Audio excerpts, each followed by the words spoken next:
окуп көрүлөт экен, бирок чынына келгенде биз жакында эле жанагындай ар кандай алдоо факты менен көз ачыктык кылам дегендерге, жанагындай исламдын атын жабын алып башка бир нерселерге бара турган нерсеге тыюу салганбыз. Рекламаны, полный жарнамаларды ал жерде тыюу салып жокко чыгарганбыз да.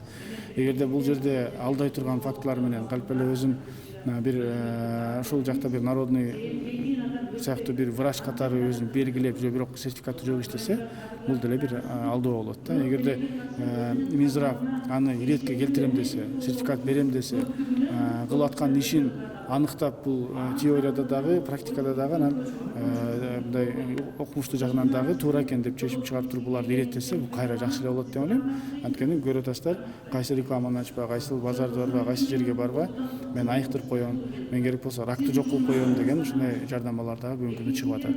Эгерде аны иреттейм дей турган мыйзам болсо, аны колдойбуз. Мен ага жетишилик информация алгандан кийин анан бербейм. Болобу? Шашылат. Анан саламаттыкты сактоо министрлиги табыкчылыктын мыйзамдаштырууну сунуштап коомдук талкууга койду да, сиздин пикир? Каршымын. Эмне үчүн? Каршымын. Себеби? Себеби баягы нетрадиционный медицина деп койчу эле, ошол нерсе ошондой эле да, ал дагычы бул жерде мындай так жана даана жоопкерчиликте жана ошол сыяктуу нерселер көрсөтүлгөн эмес, жана недоказанная медицина деп. Жок, мен медицина дегенде мен бир эле нерсени билем да, бул баягы научный деп коет го медицина. Анан табычылык бул эми научный эмес да, бул өзү эле отуруп алып эле баягындай неме кылган, ага мен эч кандай мындай оюмду билдире албайм да. Ал жакшыбы жаманбы, эми баягы эл го өзү тандайт каяка барышты, бирок мен чакырат элем ошол барсаңыздар больницага баргыла, бул научный медицина менен эле ошол дарылангыла деген сөз эле да.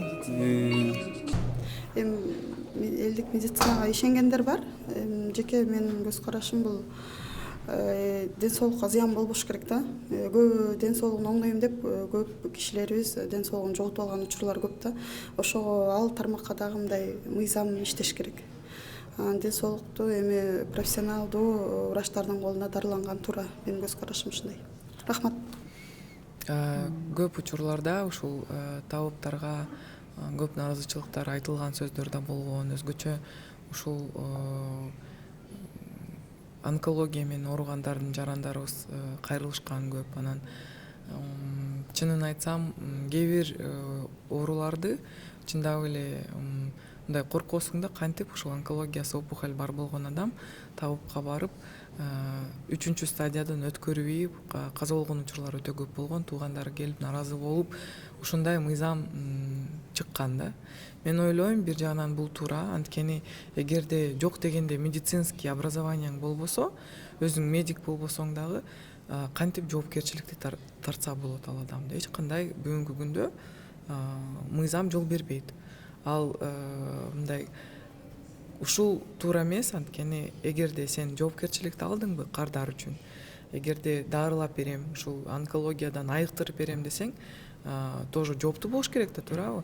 Бирок ошол эле учурда кантип кээ бир оорулар чындап эле медицина бүгүнкү күндө алсыз болуп атса, кантип табыптар дарылап кетишет. Ошондой көп учурларда мындай кантип айтсам,